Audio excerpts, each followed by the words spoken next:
Captain Jake Morrison stood on the bridge of the Earthship Horizon and watched the stars bend in ways that hurt his eyes. The alien ships were coming out of hyperspace right in front of them. He had seen many strange things in his 20 years as a space captain, but nothing like this. The alien vessels looked like they were made of crystal and light. They twisted and turned in space as if the laws of physics meant nothing to them. Admiral Lisa Carter walked up beside him and crossed her arms. She had been in charge of Earth's first contact team for 3 years now. Her gray hair was pulled back tight and her face showed no fear, even though everyone on the bridge felt scared. The alien ships were huge.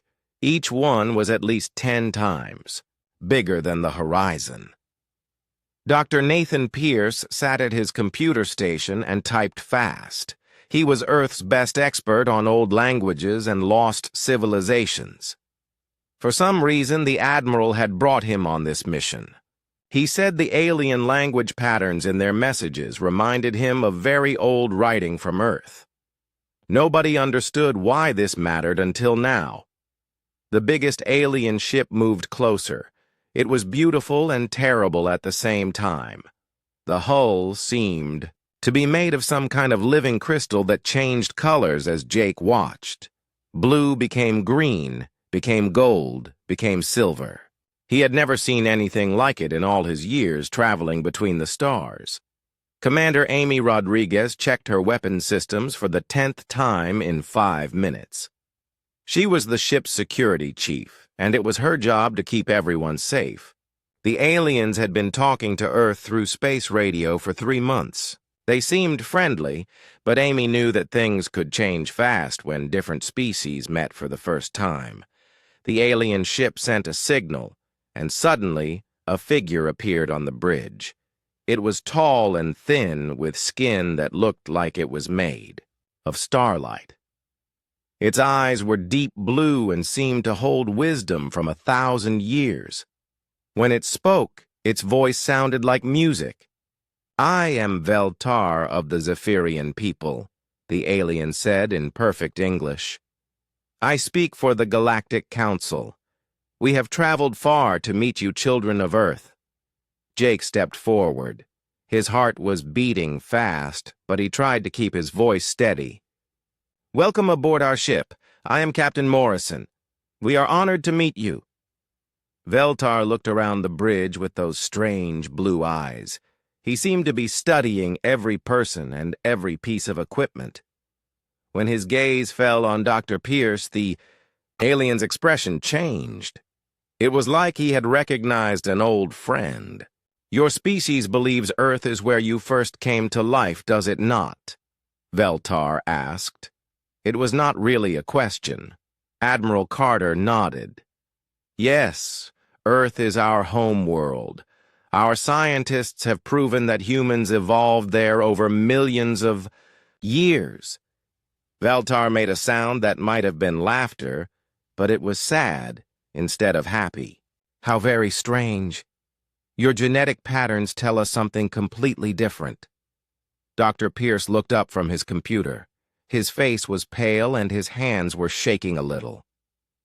"The language structures in your communications, they match patterns I have found in ancient Earth texts, Sumerian cuneiform, Proto-Sanskrit, languages that are thousands of years old.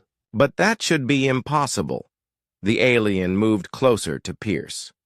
"You study the old words, do you not? Tell me, human scholar, what do your oldest stories say about visitors from the stars?" Pierce thought for a moment. "Many ancient cultures have stories about beings who came from the sky. They taught humans about farming and building and writing. The Sumerians called them the Anunnaki. The Indians wrote about the Vimanas, flying machines that carried gods between worlds. And what happened to these sky visitors in your stories?" Veltar asked. "They left," Pierce said quietly. "One day they just vanished. The stories say they promised to return, but they never did."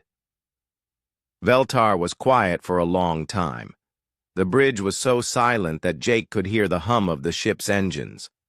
Finally, the alien spoke again.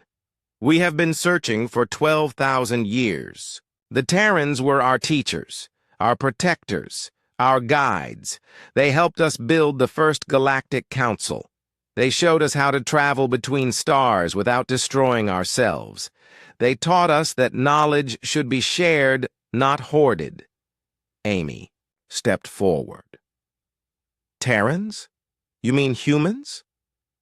"Your ancestors," Veltar said.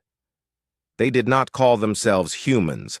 They were Terrans, named after their great ship, Terra Prima. When most species in the galaxy were still learning to make fire, the Terrans were already masters of space and time." Jake felt the world spinning around him. "You are saying that humans have been to the stars before, that we had a galactic civilization thousands of years ago. Not just visited the stars, young captain. You ruled them. Not as conquerors, but as teachers. Every species in the Galactic Council owes its advancement to Terran wisdom. We learned medicine from you, philosophy, art, engineering. The very idea of peaceful cooperation between different worlds came from Terran minds." Admiral Carter found her voice at last. "If this is true, then where did they go? Where are these ancient humans now?" Veltar's expression became even sadder. "They received a signal from their home system. Something terrible was happening. They gathered every ship, every warrior, every scientist. They told us they would return when the crisis was over. That was 12,000 years ago. We have been waiting ever since." Dr. Pierce was typing frantically on his computer. "The timeline matches. 12,000 years ago was when human civilization on Earth suddenly advanced. We went from hunters and gatherers to farmers and builders almost, overnight. Archaeologists have never been able to explain it." "The survivors," Veltar said softly. "Those who were left behind when the fleets departed. They rebuilt what they could with what little knowledge remained. But the great ships were gone. The star maps were lost. The technology that could reach between worlds was forgotten."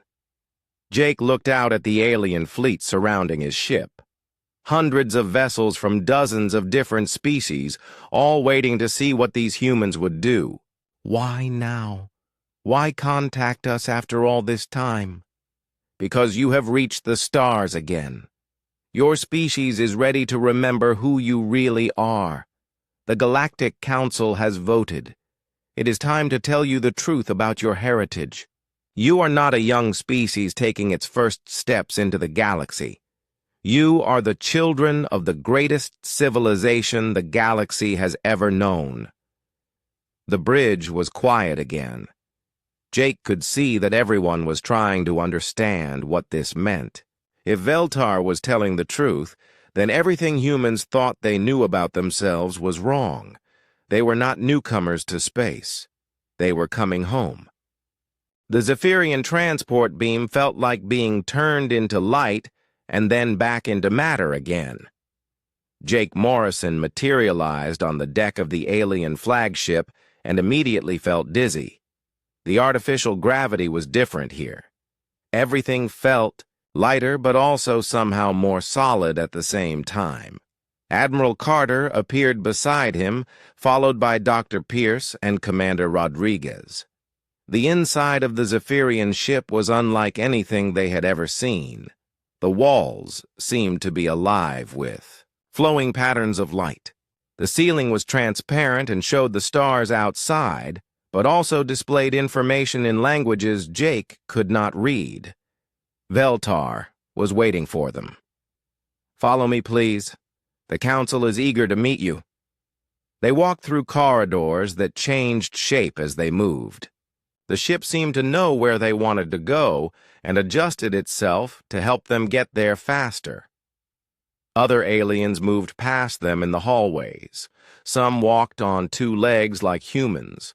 Others floated or rolled or moved in ways that made no sense at all.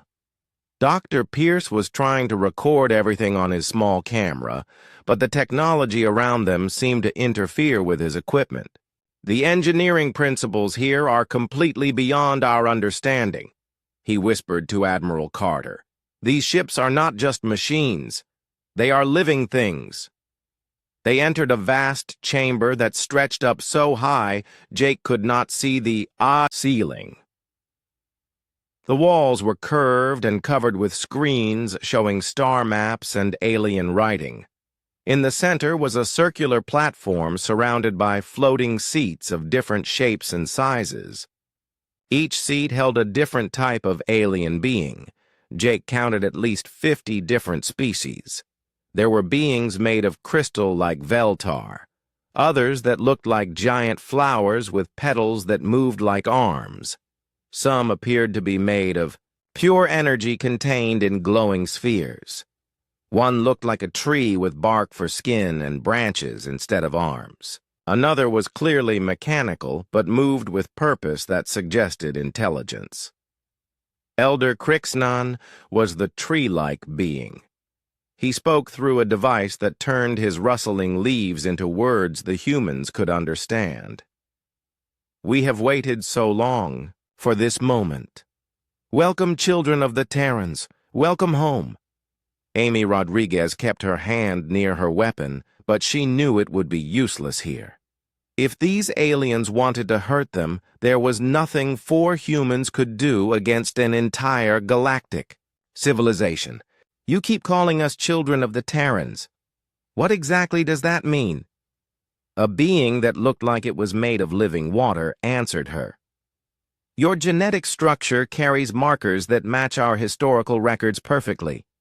You are descended from the Terrans who stayed behind when the great fleets departed." Dr. Helen Brooks had joined the mission as a cultural specialist. She was supposed to study alien societies, but now found herself learning about her own species instead. "Can you show us these records? We need to understand what happened." The chamber around them changed. The walls became screens showing images from long ago. Jake saw human figures, but they were wearing clothes and using technology far more advanced than anything on modern Earth. The humans in the images had ships that looked like small planets. They carried devices that could change matter with a thought. "This is the Terran expansion period," Elder Crixnon explained. "Your ancestors appeared in our galaxy approximately 15,000 years ago. They came from what you now call the Milky Way, but they called it home. They were fleeing some disaster in their original space. The images showed human ships arriving at primitive worlds. But instead of conquering these planets, the humans began teaching the local species. They shared medical knowledge that ended plagues. They showed agricultural techniques that ended hunger. They gave defensive technology that stopped wars between neighboring species." Admiral Carter watched in amazement as the historical record showed humans helping dozens of different alien races advance from Stone Age civilizations to spacefaring societies in just a few generations. Why did they do this? What did humans gain from helping everyone else? "That was the Terran way," said a being made of crystallized light. "They believed that knowledge belonged to everyone, that strong species had a duty to protect and guide weaker ones. They said that a galaxy where everyone was advanced would be safer and happier for everyone." The images changed to show the formation of the first Galactic Council. Humans were there as advisors and teachers, but they did not try to rule over the other species. Instead, they helped create a system where every world could govern itself while working together for mutual benefit. Dr. Pierce was taking notes as fast as he could write. The philosophical principles match ancient Earth texts perfectly. The concept of stewardship, the idea that wisdom should be shared freely. These are themes that appear in the oldest human cultures. Because those cultures were founded by Terran survivors, Veltar explained. When the great fleets left to answer the distress call from their home system, they could not take everyone. Some had to stay behind to maintain the colony worlds. Others chose to remain to continue the teaching mission. The historical records showed what happened next. The remaining Terrans on various worlds began to lose their advanced technology as equipment broke down and could not be replaced. Without the great factories and research stations of the home fleet, they slowly reverted to simpler tools and simpler ways of life. On most worlds, the Terran bloodlines eventually mixed with local species, or died out entirely. Elder Crixanon said sadly, but on Earth the survivors managed to maintain their genetic integrity. They passed down stories and knowledge as best they could, but without the technology to support advanced civilization, they became like any other primitive species. Jake watched the screens show early human civilizations on Earth. But now he could see things that had been missed before. The humans in these images were building structures that served no obvious purpose. Monuments aligned with stars that could not be seen from Earth. Carvings that looked like primitive art, but followed mathematical principles that would not be discovered for thousands of years. They were leaving messages, he realized. Instructions for future generations, star maps and technical diagrams disguised as religious symbols. Yes, confirmed the water being. They hoped that one day their descendants would rediscover space travel and return to the galaxy. They wanted you to know who you really were when that time came. Commander Rodriguez had been quiet through all of this, but now she spoke up. You said the Terran fleets left to answer a distress call from their home system. What kind of distress? What could threaten a civilization that advanced? The aliens in the chamber became quiet. Several of them made gestures that seemed to indicate fear or sadness. Finally, Elder Crixanon answered, "We do not know." The message was transmitted on emergency frequencies that only the highest levels of Terran command could access. All we know is that every Terran in the galaxy received the same order at the same time.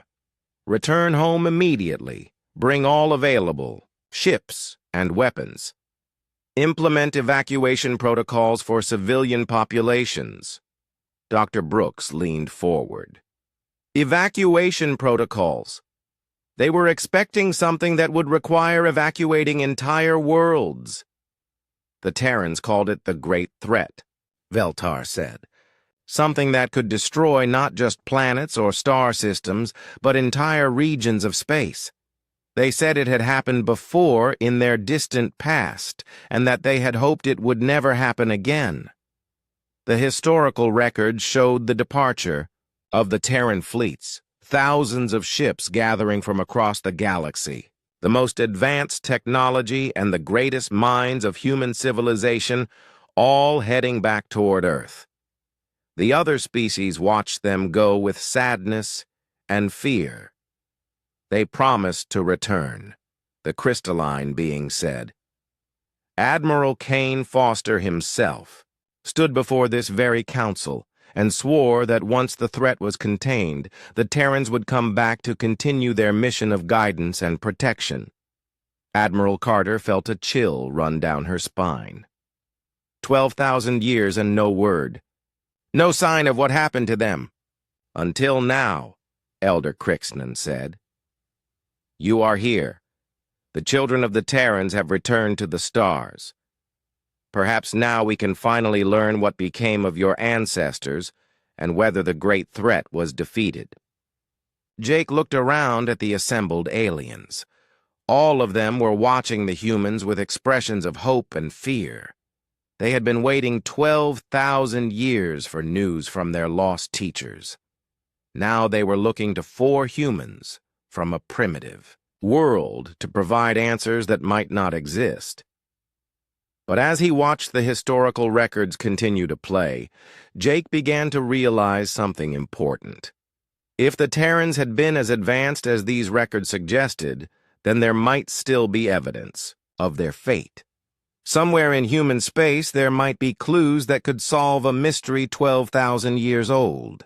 Dr. Nathan Pierce stood in the Turkish desert, looking at rocks that had changed everything humans thought they knew about themselves.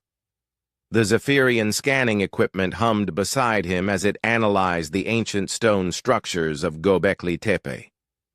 What archaeologists had thought were primitive religious monuments were revealing themselves to be something far more sophisticated.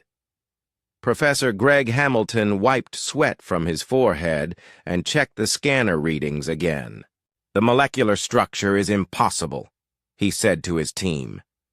"These stones were cut with precision that exceeds our current laser technology. The joints between the megaliths are so tight that you cannot fit a piece of paper between them." "Doctor." Pierce knelt beside one of the carved pillars and ran his fingers over the symbols that covered its surface. For years, scholars had debated what these carvings meant. Now, with the Zephyrian translation software, he could see that they were not primitive art at all. They were technical specifications for landing procedures that matched the approach vectors used by modern Galactic Council ships. Each pillar represents a different type of spacecraft, he explained to the international team of scientists who had gathered at the site. The animals carved on them are not religious symbols. They are classification markers for different vessel types. The Serpent class for exploration ships, the Eagle class for atmospheric fighters, the Bull class for heavy cargo transports. Dr. Susan Lee was working at a similar site in Egypt, where the Great Pyramid was revealing secrets that made her question everything she had learned in graduate school. The Zephyrian deep penetration scanners had found chambers inside the structure that no human had ever seen. Chambers filled with equipment that still functioned after thousands of years. "The mathematical precision is staggering," she reported to Pierce over the communication link.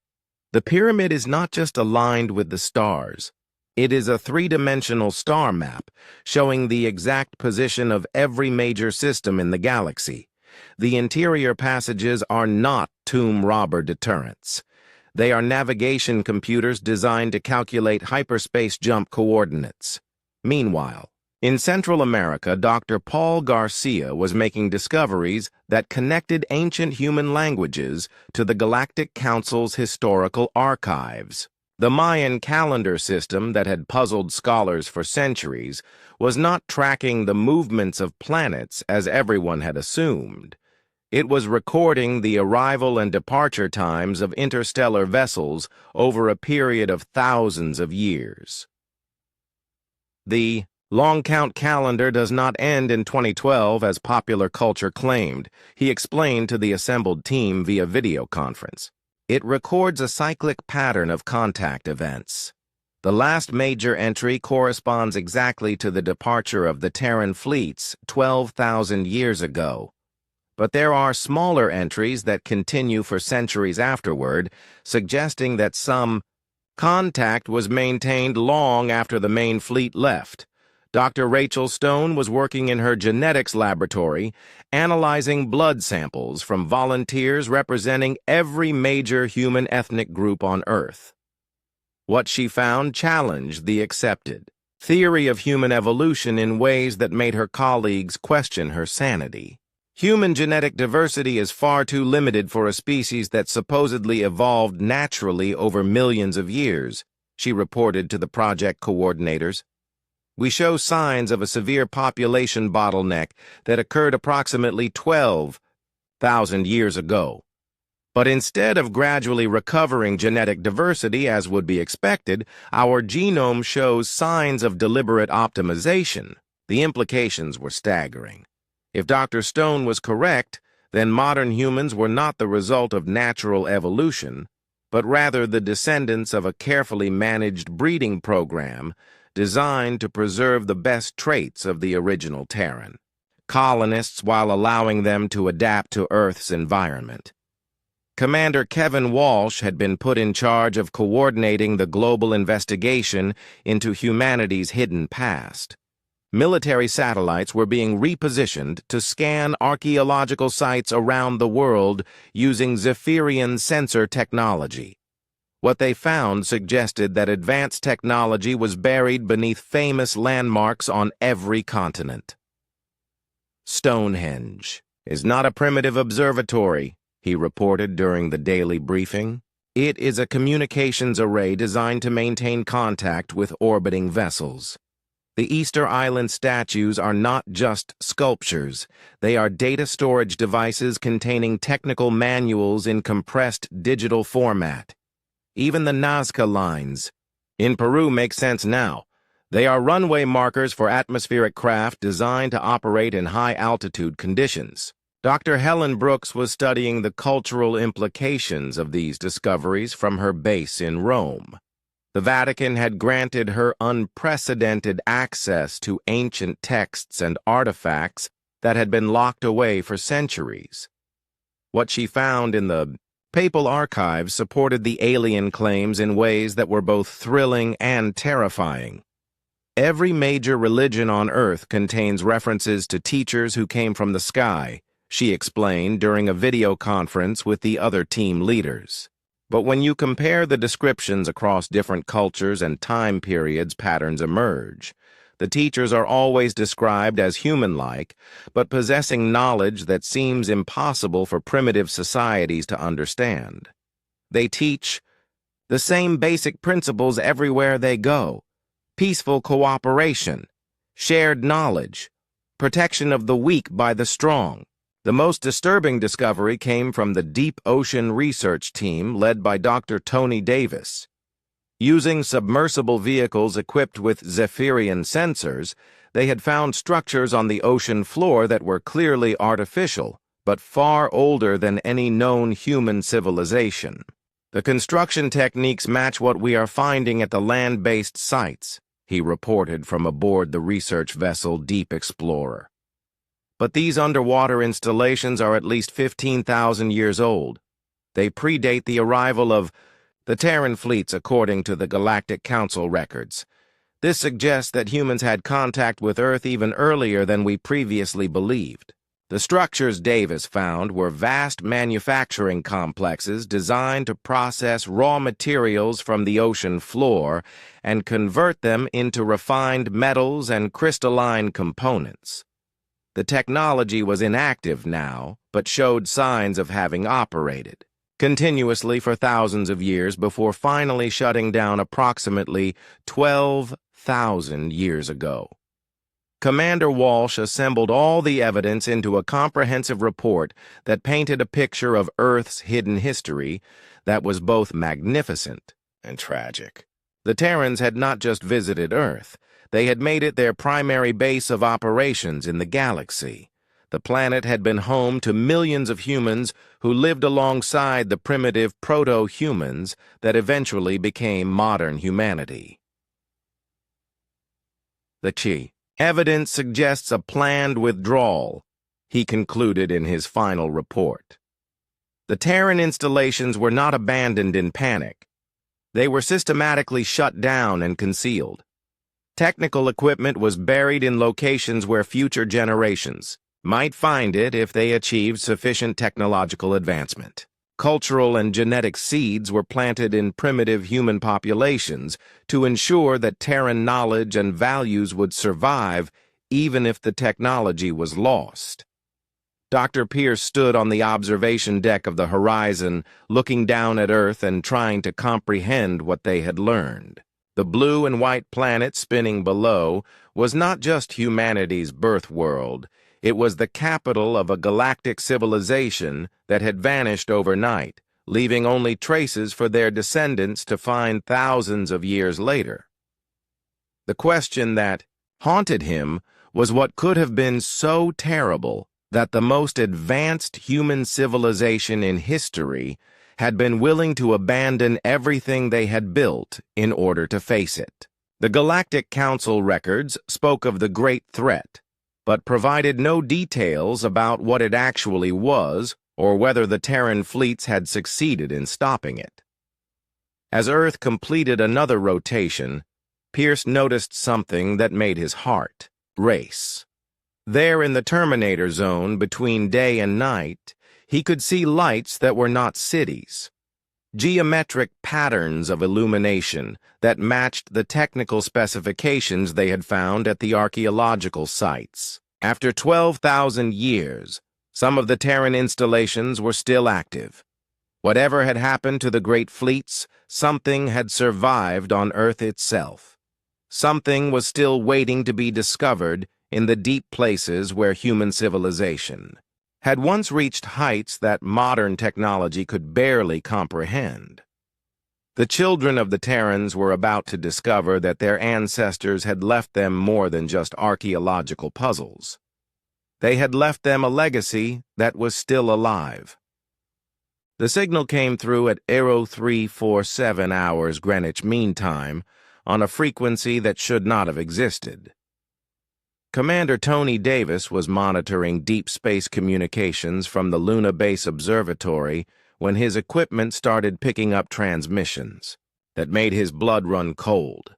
Dr. Rachel Stone was working late in her genetics lab when the emergency alert reached her. Every major space monitoring station on Earth and Luna was detecting the same thing. A transmission coming from the outer edge of the solar system using technology that was clearly not human, but somehow felt familiar. Captain Jake Morrison was awakened from sleep aboard the Horizon by Admiral Carter's urgent voice over the ship's communication system.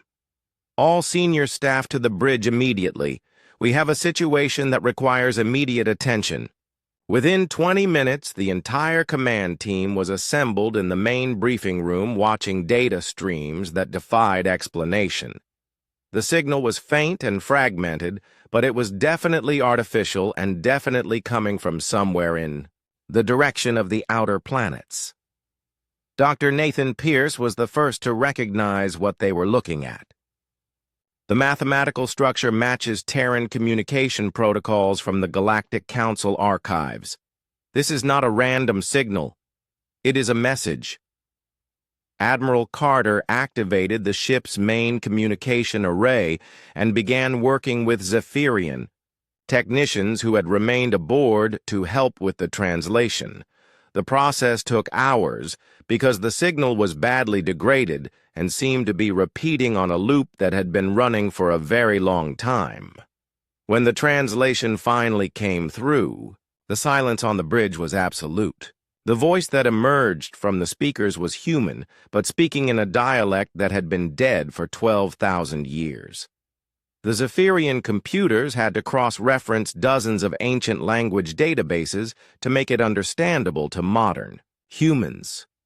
"This is Admiral Kane Foster of the Terran Defense Fleet," the message began. "If you are receiving this transmission, then some of our people have survived and returned to space. Earth has fallen to the Devourers. Repeat, Earth has fallen to the Devourers. All Terran colonies are to implement Protocol 7 immediately. Doctor." Pierce felt his hands shaking as he listened to the rest of the message. Protocol 7 was a complete evacuation procedure that would scatter human populations across the galaxy to prevent total extinction. The Terrans had been facing something so dangerous that they were willing to abandon their homeworld rather than risk the survival of their entire species. "Military forces will establish defensive positions at the galactic barriers," the message continued. "We will hold them as long as possible to give civilian populations time to reach safe zones. Do not attempt to return to the Sol system until you receive an all-clear signal. Remember who we were. Remember who you can become." Commander Amy Rodriguez studied the technical data that accompanied the transmission. "The signal is coming from a location approximately 40 billion kilometers from the Sun. That puts it well beyond the orbit of Pluto in what should be empty space." Admiral Carter contacted the Galactic Council immediately to report the discovery. Within hours, Ships from a dozen different species were converging on the Sol system. The ancient message suggested that something catastrophic had happened to Earth 12,000 years ago, but the planet was still there and still inhabited by human descendants. Elder Crixanan arrived aboard the flagship of a massive Zephyrian fleet. When he materialized on the bridge of the horizon, his usual calm demeanor was replaced by obvious anxiety. "The Devourers," he said simply. "We had hoped they were just a legend." Veltar appeared beside his elder carrying data tablets that glowed with information. "The oldest council records speak of them, but we thought they were mythology. Beings that exist in the space between dimensions. They consume entire star systems by converting matter into energy that they can absorb." Dr. Helen Brooks had joined the mission as a cultural specialist, but now found herself studying the most ancient myths and legends of dozens of different species. "Every spacefaring civilization has stories about the dark time," she reported. "A period when entire regions of the galaxy went silent. Worlds that simply vanished without any trace of what happened to them." The combined fleet began moving toward the source of the signal.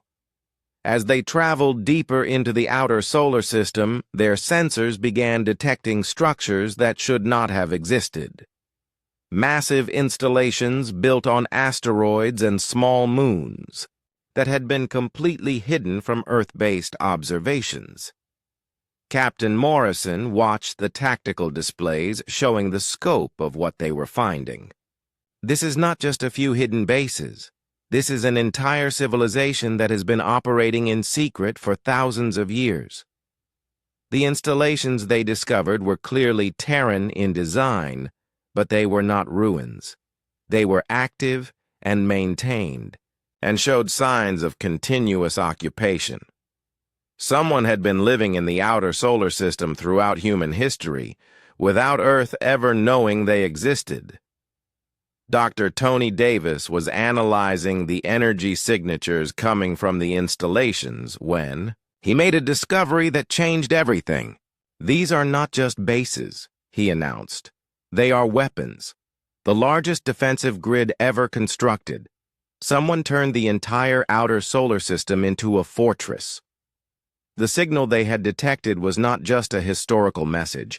It was a beacon, designed to guide returning Terran forces to the hidden fleet bases. As they got closer to the transmission source, more and more installations became visible on their scanners. Admiral Carter realized they were looking at the remnants of the greatest military force in human history. The Terran Defense Fleet had not been destroyed fighting the Devourers. They had been waiting in the darkness of space for 12,000 years preparing for the enemy's return. Dr. Pierce was studying the technical specifications of the installations when he noticed something that made his heart race. The power sources are still running at full capacity. The weapon systems are online. Someone is still manning these positions. As if responding to his words, the communication systems aboard all the ships in the fleet came alive simultaneously. A new voice spoke to them in modern English with an accent that sounded almost familiar. "This is Admiral Patricia Kane of the Sol Defense Grid. Identify yourselves and state your business in this system." The name sent shockwaves through everyone who heard it. Kane Foster had been the admiral who led the original Terran fleet away from Earth 12,000 years ago. Either his descendant had taken his name or something impossible was happening in the outer darkness of the solar system. Jake Morrison stepped forward and activated the main communication array. "This is Captain Morrison of the Earth vessel Horizon. We are returning Terran descendants accompanied by representatives of the Galactic Council. We received your beacon signal and came to investigate." There was a long pause before the response came. "Earth vessel Horizon, you are cleared for approach to Station Alpha. Maintain current heading and reduce speed to 1/4 impulse. B. Advised that this system is under military protection and any hostile action will result in immediate defensive response. As the combined fleet moved toward the coordinates they had been given, the true scope of what they were approaching became clear. Station Alpha was not just a space station. It was a mobile planet, an artificial world larger than Earth's moon that had been constructed in the depths of space using technology that exceeded anything in the Galactic Council archives. Dr. Stone was monitoring the biological scanners when she detected something. That should have been impossible. I am reading human life signs aboard that station, millions of them. There is an entire civilization living out here. The docking bay they were directed to was large enough to hold 100 ships the size of the horizon. As they settled onto the landing platform, Jake could see through the viewports that the artificial gravity and atmosphere were perfectly maintained. The technology required to build and operate a facility like this was beyond anything modern humans had achieved. Admiral Carter led the away team through airlocks that opened automatically as they approached. The corridors beyond were clean and well-maintained. The walls were covered with displays showing star charts and tactical information that tracked the movement of vessels throughout the galaxy. When they reached the main briefing room, they found a woman waiting for them who looked to be in her 40s but whose eyes held the wisdom of ages. She wore a uniform that was clearly military, but unlike anything in current Earth forces. "Welcome to Sol Defense Command," she said. "I am Admiral Patricia Kane, and I have been waiting a very long time to have this conversation." Jake stared at her in amazement. "You cannot be the same Kane Foster who led the original evacuation. That was 12,000 years ago."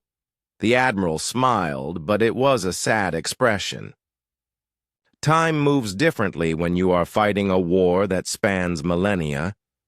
The Devourers were stopped, but the cost was higher than anyone imagined. We have been maintaining the defenses ever since, waiting for our people to return from the scattered colonies. She gestured toward the displays around them, showing the defensive grid that surrounded the solar system. Earth never fell to the Devourers, because we made sure they never reached it. But the battle is not over. They exist outside. Normal space and time. They can return at any moment. When they do, we will be ready. Admiral Patricia Kane led them through corridors that seemed to stretch on forever inside Station Alpha. The artificial world was larger than most planets and contained technology that made the Galactic Council's most advanced systems look primitive by comparison. Jake Morrison walked beside her, trying to understand how any of this was possible. The time dilation fields were necessary, Admiral Kane explained as they moved through sections of the station that defied the laws of physics. When you are fighting an enemy that exists partially outside normal time, you need weapons that can match their capabilities. We learned to stretch moments into years and compress decades into heartbeats. Dr. Nathan Pierce was recording everything on devices that Admiral Kane had provided because human technology was too primitive to function properly in the advanced environment of the station. "How many people live here?" he asked. "Currently approximately 15 million, Kane replied.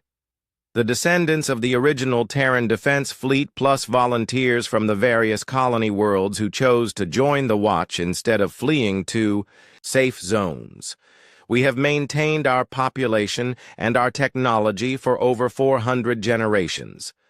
They entered a vast chamber that contained what could only be described as a three-dimensional map of the entire galaxy.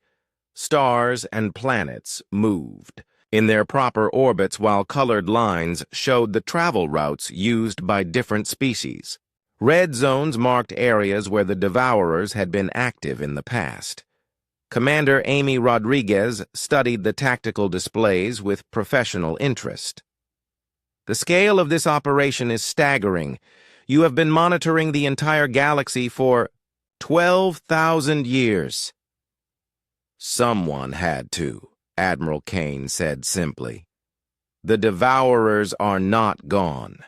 They exist in the spaces between dimensions waiting for the right conditions to return. When they do come back, the galaxy will need defenders who understand their capabilities and know how to fight them. Dr. Rachel Stone was analyzing biological data from the station's inhabitants when she made a discovery that explained how the defenders had survived for so long. The genetic modifications are incredible.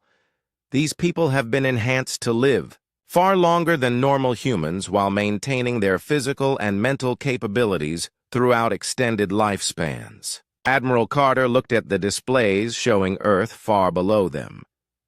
Why did you never contact the planet? Humans on Earth spent thousands of years thinking they were alone in the universe. Kane's expression became sad.